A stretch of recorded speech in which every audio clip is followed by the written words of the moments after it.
shall we? Mask off, we're 6 feet apart.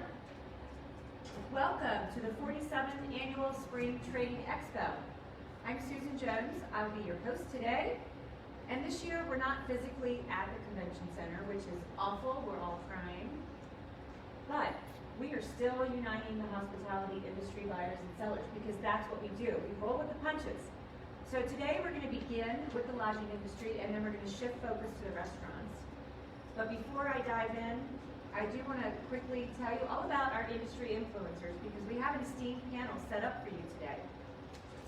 To my immediate left, I have Ben Seidel.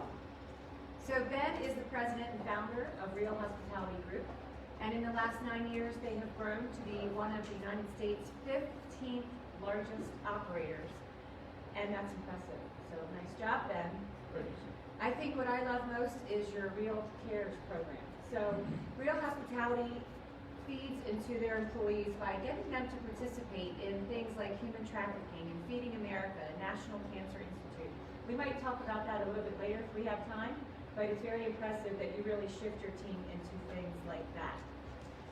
And you're perfectly positioned to fly from an opportunity for youth and adults who want growing careers. You promote from within, correct? That's what I like about your company.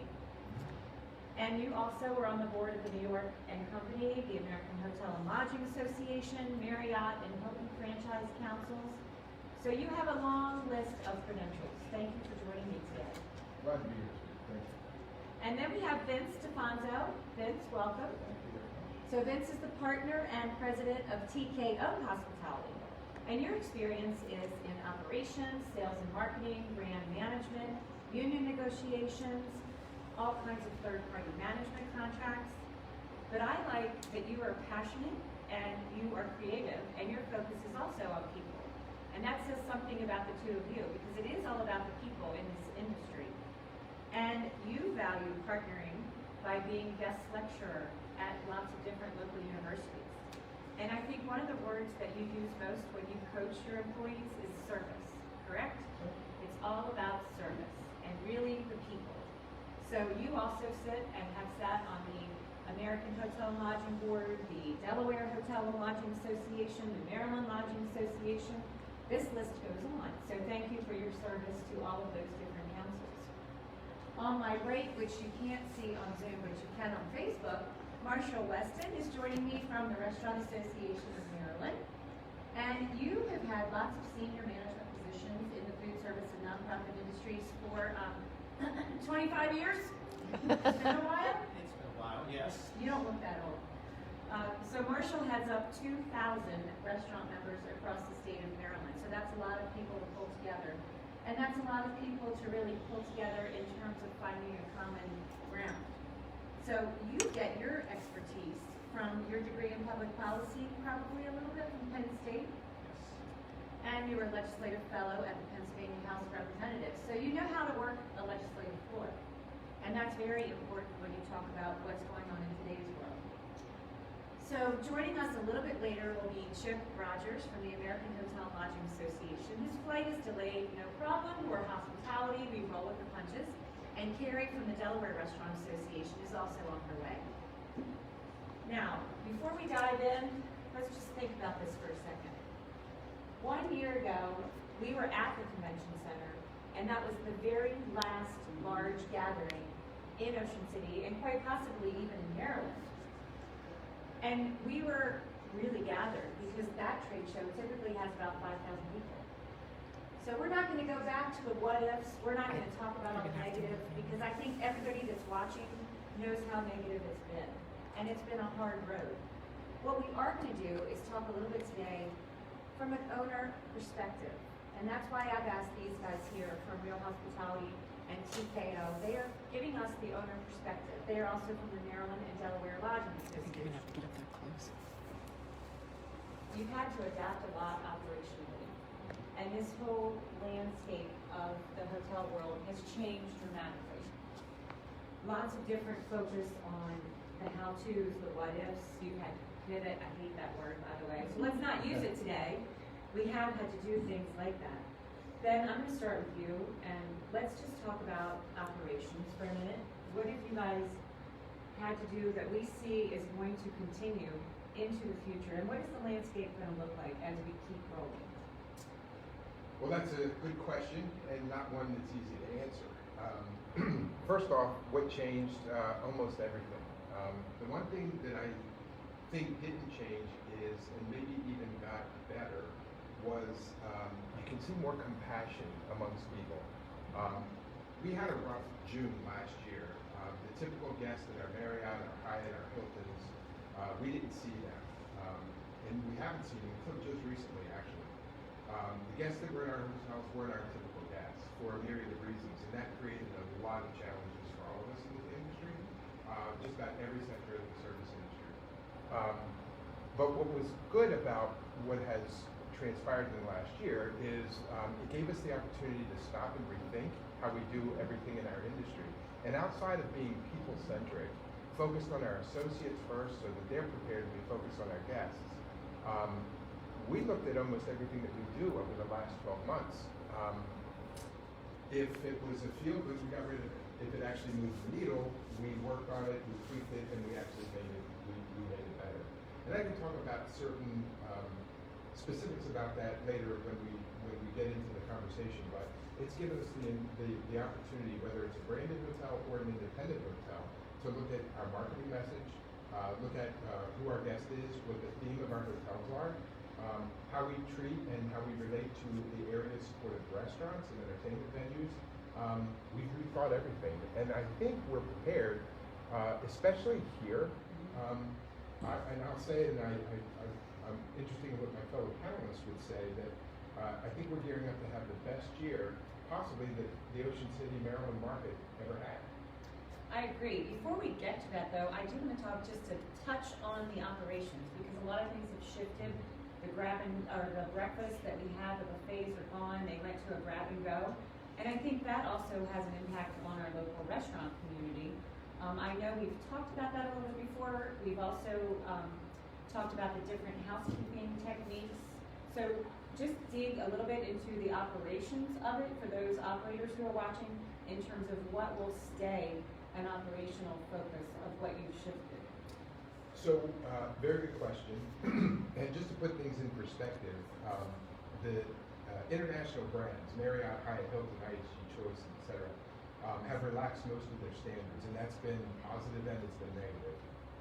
I think that owners of hotels and operators of hotels that aren't focused solely on the guest and only focused on the bottom line are chipping away at the equity that the brands have spent decades creating, that we all benefit from, and why we signed on with them. But the idea of a buffet and the free breakfast, that had to go away by necessity. And what's really interesting is now that we've kind of sunsetted those for the time being, and it's been almost, it's been 12 months, it's given us all the opportunity to look back and reflect on what 12 years of economic recovery has actually meant to our industry. We call it amenity creep, where one hotel does one thing, and so the other hotel catches up with it and does something a little bit more. And before you know it, you got to race to the bottom, as I call it. When you look at, we've opened up 6 hotels during this pandemic, select service properties that offer free breakfast. And what's an eye-opener, Susan, is when you go into these areas that are meant for this breakfast, you see the sheer linear feet that's set up for all of the food product that we just lay out free of charge for these customers, and you say, is this really necessary?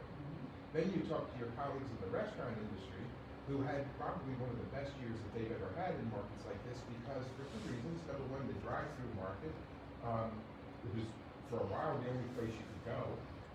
And then also the portion control that resulted from people not in the dining room and only getting what the store owner and the store employee is putting in the bag.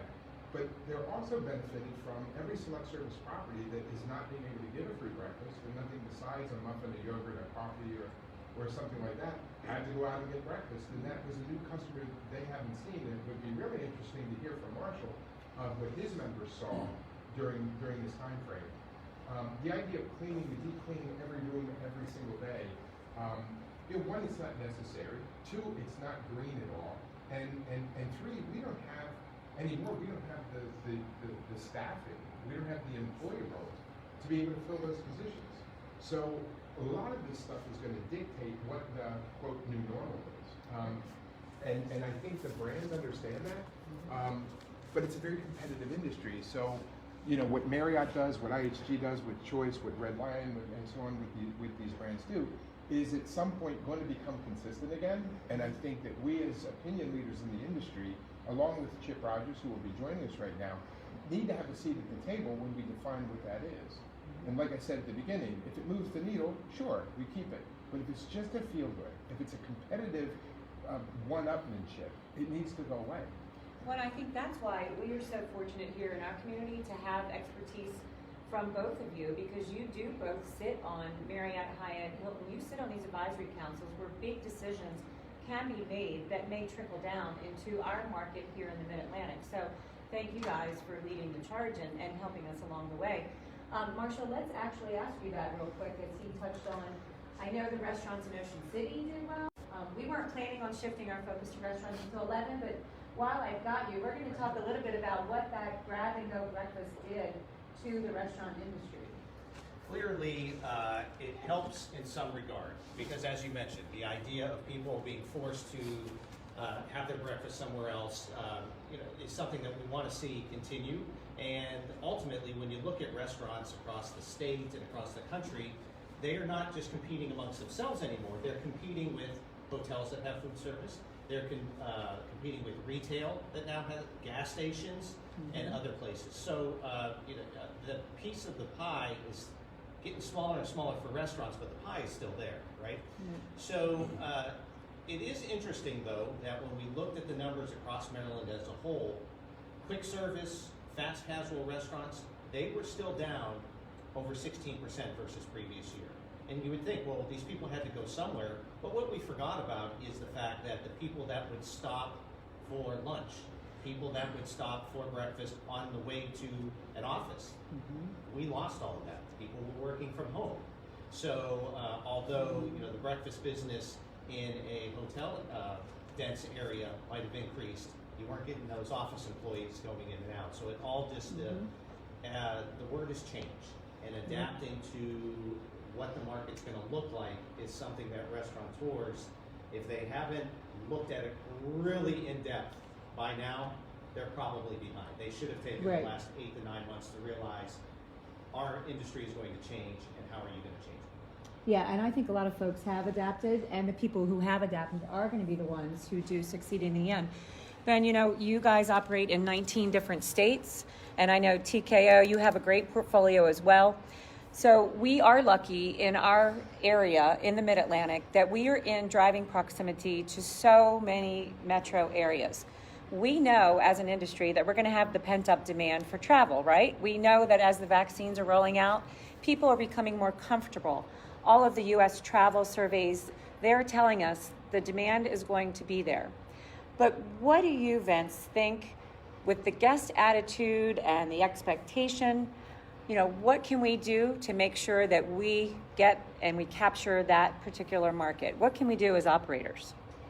Well, again, thanks, Susan. And Ben and I talked about a lot of this stuff before we had a chance. But the thing that we all learned, and cleanliness and sanitation has always been important in our industry, and it's even more elevated now. We need to be able to build consumers' confidence that our hotels are safe, that restaurants are safe. And so the guest expectation is that when they come, there could be no hiccups when it comes to cleanliness and sanitation. In fact, AHLA, they rolled out the Safe and State Program Initiative, which was big. There's some certification programs that Ecolab has, and there's a new one that's rolled out, the Well Health and Safety Seal that a lot of celebrities are promoting right now. And I think, independent hotels, if need to look into those certifications, because I think it's important. The brands have a perceived image of having more protocol guidance, so I think cleanliness is just a huge issue. You can't have hiccups there. I think flexibility is another key thing that guests are expect. We've changed all of our cancellation policies last year. Everything, people were booking and canceling, and it was going away. It was crazy, even to keep up with that.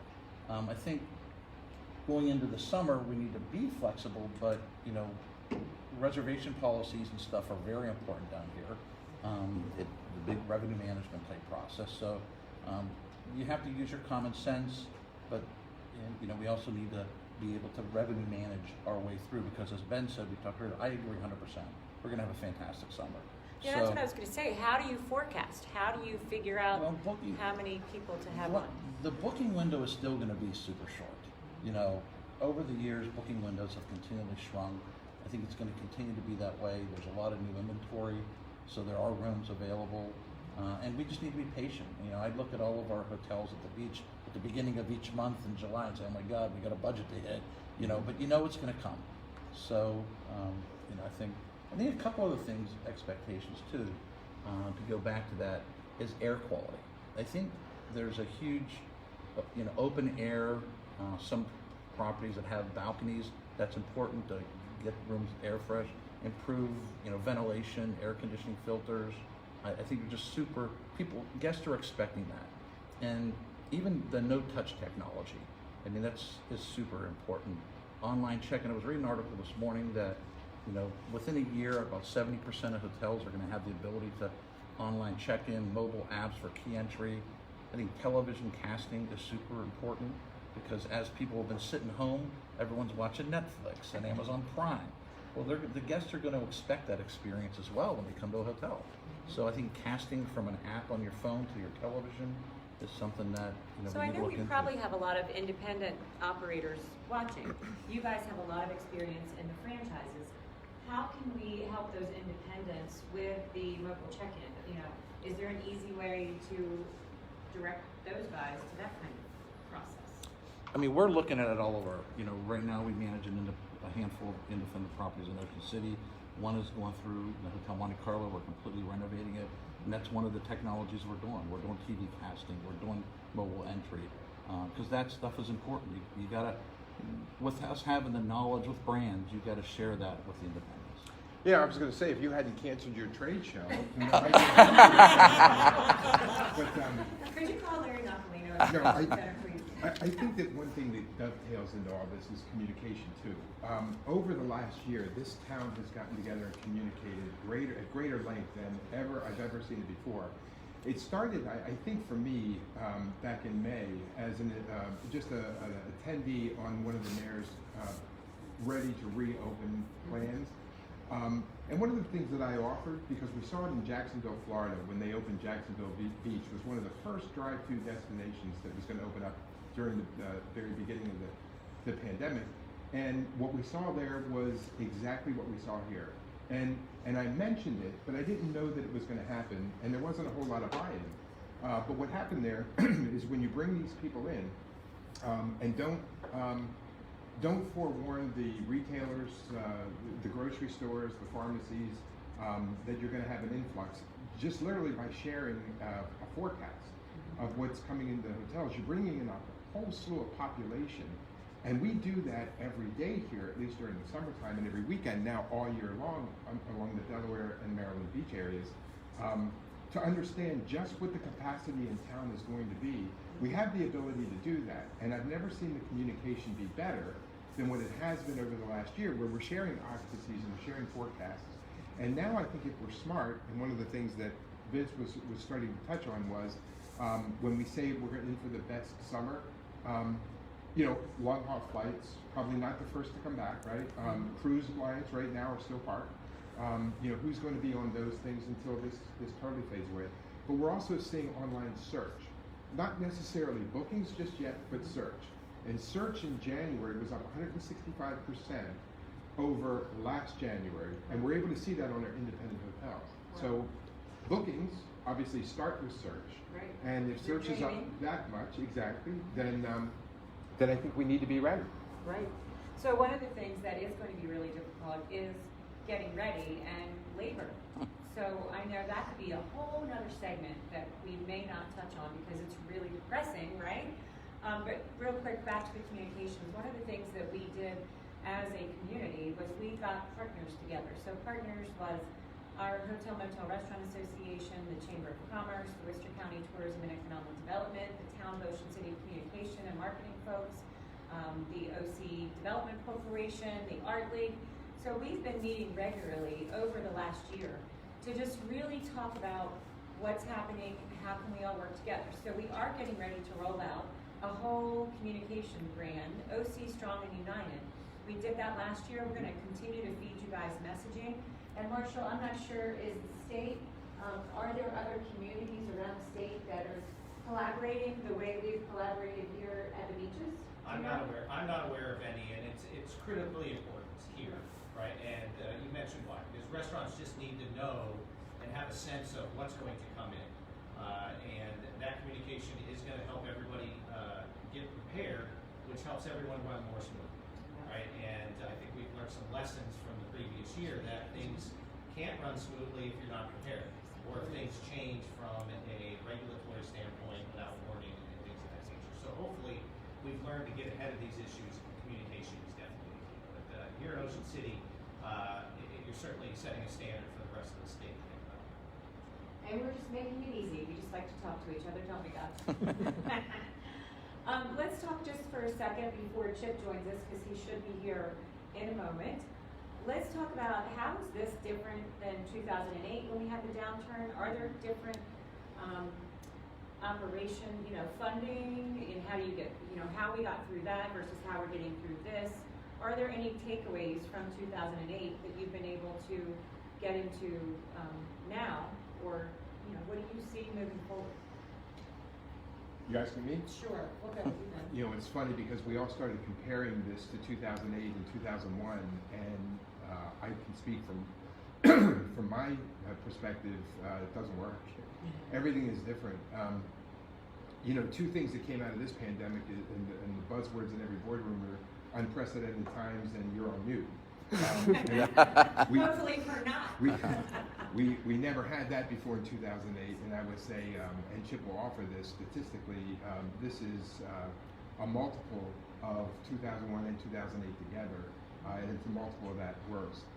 Lenders are behaving differently than what they did in 2008 or in 2001. Debt and equity is not the same. How you value an asset is totally up in the air right now and won't settle down until things start to the clouds start to dissipate and assets start to trade. And then, as any investor will tell you, if you wait till then, you waited too long. And we've never had the labor shortage that we've had now. We've got government help, and I think in each state is doing their own things. Every state we have has some type of grant or relief package. Obviously, the federal government is the 800-pound gorilla, and while that's great for everybody now, whether you're an hourly employee, a manager, or an owner, I got a feeling we're all going to pay it back, and a lot of it, and so will our grandchildren. So I don't think that there's a whole lot that is the same. In 2008 and 2001, we never sat down and say, how do we want to rethink our industry? And just in the half an hour we've been online so far, Marshall has said it twice, Vince has said it, and I've said it probably 3 times. So what does that look like as we come out? I think communication is key, as we all said. If you look back to last May when Governor Hogan lifted the stay-at-home order, and then look at the Walmart, and look at all the way out to Sam's Club in Salisbury, and everywhere in between, shelves were empty.